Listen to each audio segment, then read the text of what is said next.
fas yéenaa liggéeyee ak le pouvoir législatif ak aussi le pouvoir judiciaire surtout si jamono joo xamante ne nii ŋàññ bi ñuy ŋàññ suñu justice bari na lool ci réew mi waaye aussi bëggoon nañu tamit ñu xam réforme yi.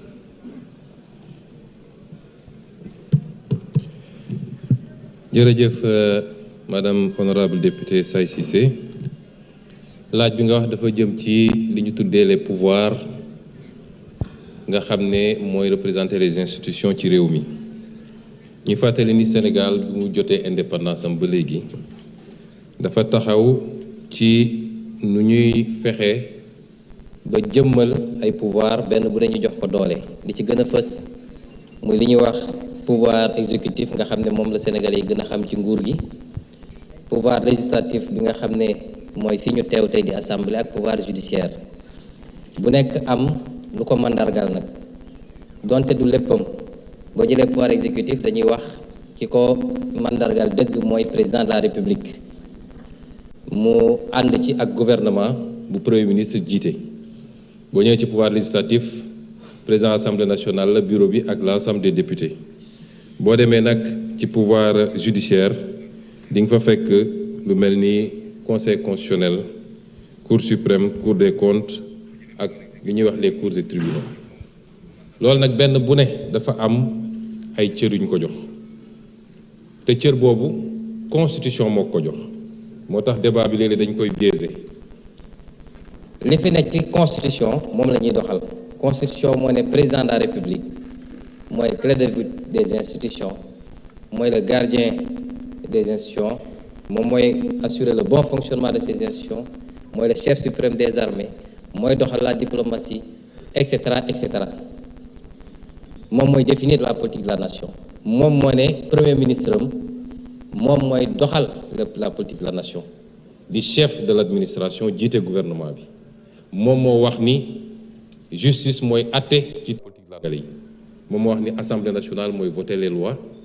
waaye assemblée nationale it la nation di chef de l'administration jiite gouvernement bi moom moo wax ni justice mooy atte ci turu sénégalais yi moom moo wax ni assemblée nationale mooy voter les lois waaye assemblée nationale it mooy contrôler l'action du gouvernement loolu dafa leer nañ kon defe naa polémique mënul am ci loolu pouvoir kenn ku nekk ci ñoom premier ministre président de la république moo koy fal moo koy nommé waaye du ko jox pouvoir am constitution la jóge le premier ministre tient ses pouvoirs de la constitution et non pas de la volonté du président c'est sa nomination qui ressort de la volonté du président moo tax nit ñi suñuy wax dañuy tasaare mais premier ministre li constitution wax ni lii mooy ay pouvoir am loolu moo jara xool noonu lañ koy xoolee ci justice xool ko ci assemblée nationale bi léegi nag ni constitution génnee pouvoir yooyu la créer nag les mécanismes de collaboration entre ces institutions notamment li ñuy def nii benn la ci forme collaboration est-ce que doy na mat na wala dañ ko war a mottali loolu ñëpp dëppoo nañ ni les institutions ne sont pas dressées pour le sommeil comme on dit ces institutions évoluent au gré du temps et de l'évolution des sociétés ba tax ñu jàpp ni institutions yi war na évoluer ñu ngi ciy liggéey nag président am na lu mu ciy liggéey waaye yéen ñii sax député yi xam leen ni am ngeen capacité ak sañ-sañu proposer des modifications yu war a améliorer les institutions parce que l'initiative de la loi appartient concurremment à l'Assemblée nationale et à l'exécutif bu leen ko fàtte mukk donc du affaire u exécutif kese waaye lu ñuy def la ci ubbi ko muy discussion yu yaatu consensus am na ci loo xam ne fii bi ñu fi musee njëkkee ñëw am na benn député opposition honorable Tafsir Thioye interpellé ma ci réforme yi waaye dafa am idée bu mu génne woon ma jàpp ni idée bu rafet la bi ñu ci waxtaanee ak président dañ koo jàpp mooy au lieu ñuy génne réforme yi par benn nañu jël le temps de travailler à un paquet de réformes bu xóot boo xam ne bu ñu paree nag ba def large concertation avec toutes les forces de la nation ñu xool ndax voie référendaire la est-ce que voie législative la est-ce que neneen ak neneen ci loolu la ñu nekk mais pour le moment Sénégal amul problème mu institution mu jëm nag ci critique yi ñuy def ci fonctionnement institution yi dañuy wax ci justice noonu lañ ko mënee wax d'ailleurs ci assemblée nationale les lenteurs à l'assemblée nationale il faut ñu wax ci. ndax def ngeen ñaata weer ba léegi règlement intérieur mënagu leen ko jël fu ne mën na am lu ñu fa gis ni waroon na mun a gën a gaaw waroon na mun a doxee neneen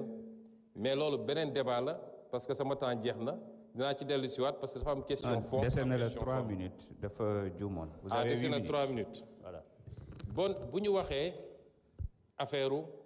fonctionnement institution yi ci biir institution yi ñuy xool naka la war a fonctionner boo demee ci exécutif di nga fa gis loo xam ne du ñu mën a teg baaraam la boo demee ci législatif di nga ko fekk boo demee ci judiciaire nañ fa di nga ko fa fekk l'institution judiciaire nag dafa am un rôle central ndax moom moo war a stabiliser la nation en réalité moom su doxee ni mu war a doxee mu war a stabiliser la nation mu am ay notion yu ñuy jël man pour man ay erreur la indépendance de la justice d'abord indépendance de la justice tekkiwul un gouvernement des juges où la justice est totalement coupée de tout ñoom ñooy doxal nu mu leen neexee d'abord justice pàcc yu bëri la su ñuy wax indépendance de la justice dëgg c'est les juges des juridictions de jugement et de l'instruction certainement mais le parquet par essence kan mooy autorité mais c'est le parquet reçoit des instructions du ministère de la Justice qui n'est pas une autorité judiciaire c'est une autorité politique dans le sens de membre d'un gouvernement buy doxal la politique du gouvernement dans le secteur. La politique pénale c'est le gouvernement qui la détermine c'est pas les magistrats ce que j'entends par politique pénale mooy dans le ci biir corpus légal bi mënuñu ko génn l'État à tout moment peut dire telle question man jàpp naa ne dama ko war a traiter de manière plus rigoureuse ou alors war naa mën a am flexibilité ma jël benn misaal bu ndaw boo jëlee lu mel ni infraction bu jëm ci cannabis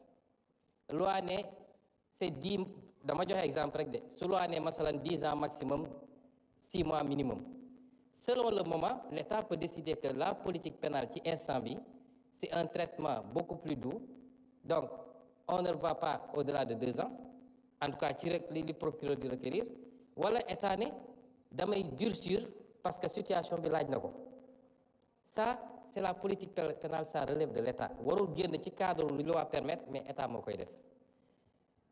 La loi dit que le gouvernement chaque ministre a le droit et même l'obligation de saisir la justice sur découvrir une infraction et même d'instruire la justice. C'est pour des raisons de rationalité que le gouvernement yëpp dajale ko teg ko ci loxo ministre de la justice kon foofu am na un lien ombilical parce que l'ordre public relève de la responsabilité de l'exécutif dans un pays. Maintenant les juridictions du jugement ñoom dañoo am seen indépendance ñu teg ko ci ñaar yu am solo bu ci njëkk mooy le principe de l'inamovibilité mooy juge bi mënoo parce que neexuma ma ne dama ko fi jëlee ñaareel bi mooy leur soumission obligatoire à la loi ils ne servent que la loi ils ne reçoivent pas d'instruction seen intime conviction la ñuy juger c'est comme ça que fonctionne la justice. Merci beaucoup jërëjëf.